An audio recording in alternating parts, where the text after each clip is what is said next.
Chapter 27. The Goblins in the King's House. When Curdie fell asleep, he began at once to dream. He thought he was ascending the mountainside from the mouth of the mine, whistling and singing, ring, dod, bang, when he came upon a woman and child who had lost their way, and from that point he went on dreaming everything that had happened to him since he thus met the princess and Lootie, how he had watched the goblins, how he had been taken by them, how he had been rescued by the princess, everything indeed, until he was wounded, captured, and imprisoned by the men-at-arms. And now he thought he was lying wide awake where they had laid him, when suddenly he heard a great thundering sound.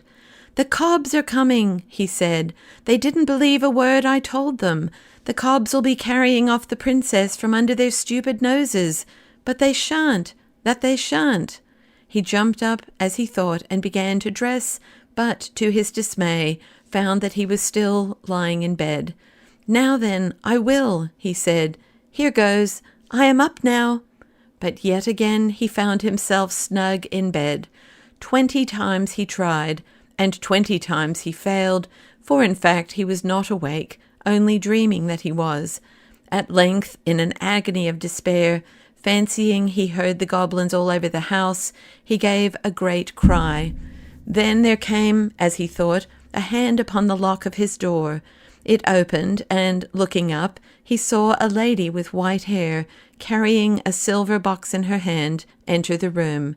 She came to his bed, he thought, stroked his head and face with cool, soft hands, took the dressing from his leg, rubbed it with something that smelt like roses, and then waved her hands over him 3 times.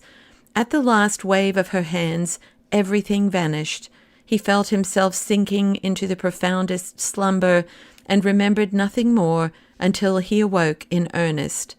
The setting moon was throwing a feeble light through the casement, and the house was full of uproar. There was soft, heavy, multitudinous stamping, a clashing and clanging of weapons, the voices of men and the cries of women mixed with a hideous bellowing which sounded victorious. The cobs were in the house.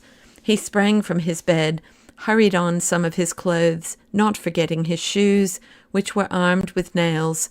Then, spying an old hunting knife or sword hanging on the wall, he caught it and rushed down the stairs, guided by the sounds of strife, which grew louder and louder. When he reached the ground floor, he found the whole place swarming.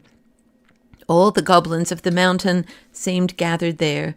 He rushed amongst them, shouting, 1, 2, hit and hew, 3, 4, blast and bore. And with every rhyme he came down a great stamp upon a foot, cutting at the same time their faces, executing indeed a sword dance of the wildest description.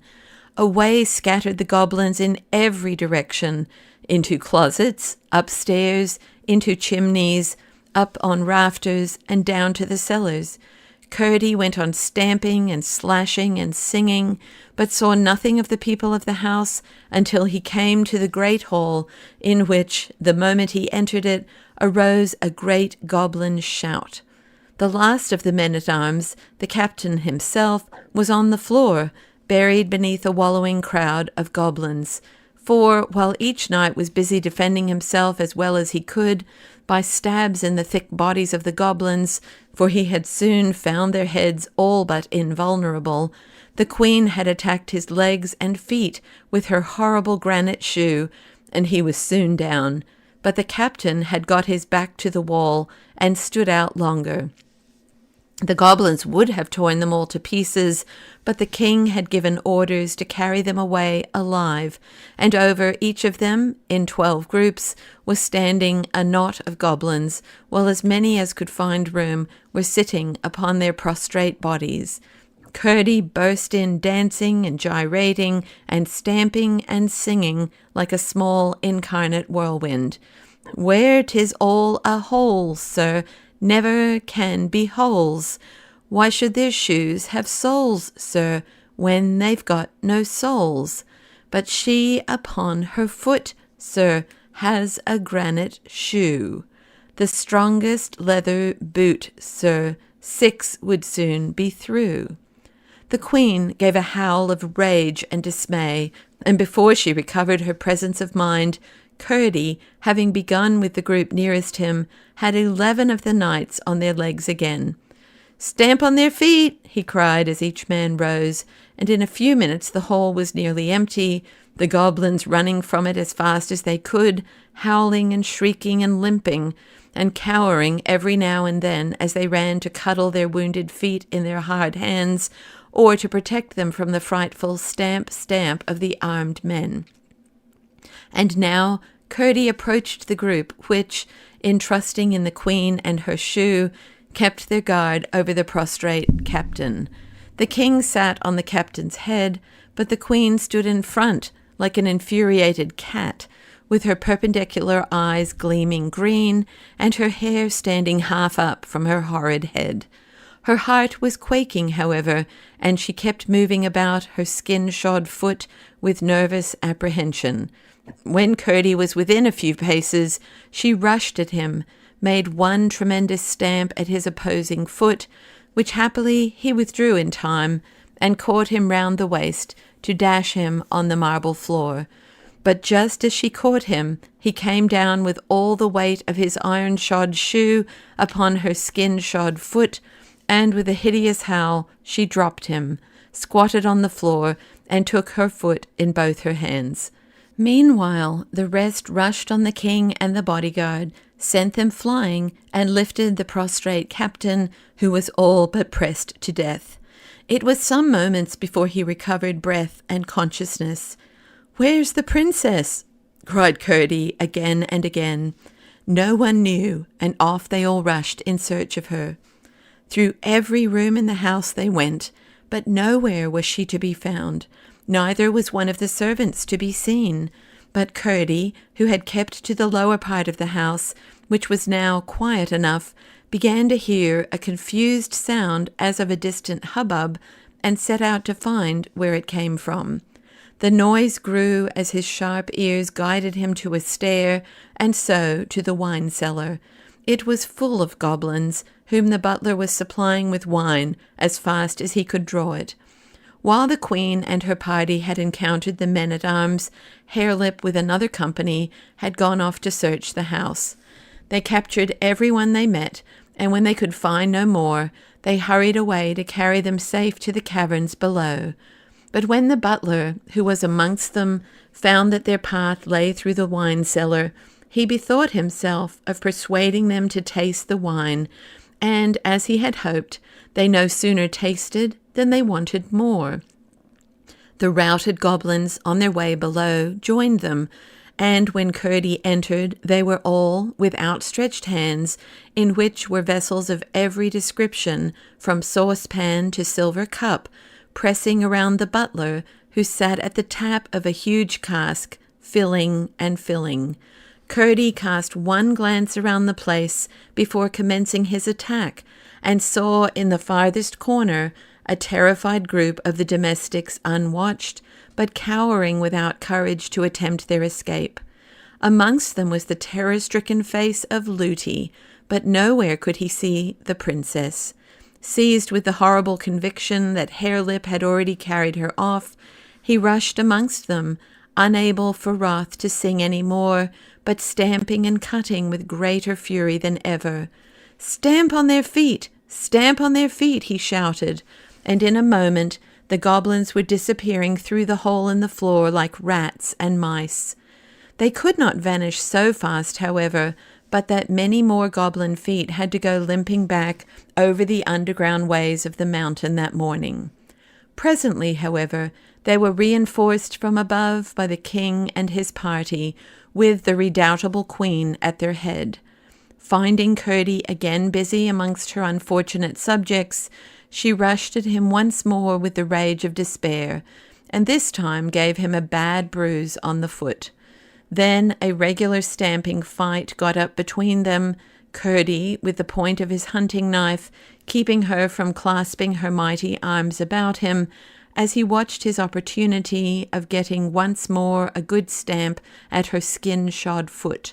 but the queen was more wary as well as more agile than hitherto. The rest, meantime, finding their adversary thus matched for the moment, paused in their headlong hurry and turned to the shivering group of women in the corner.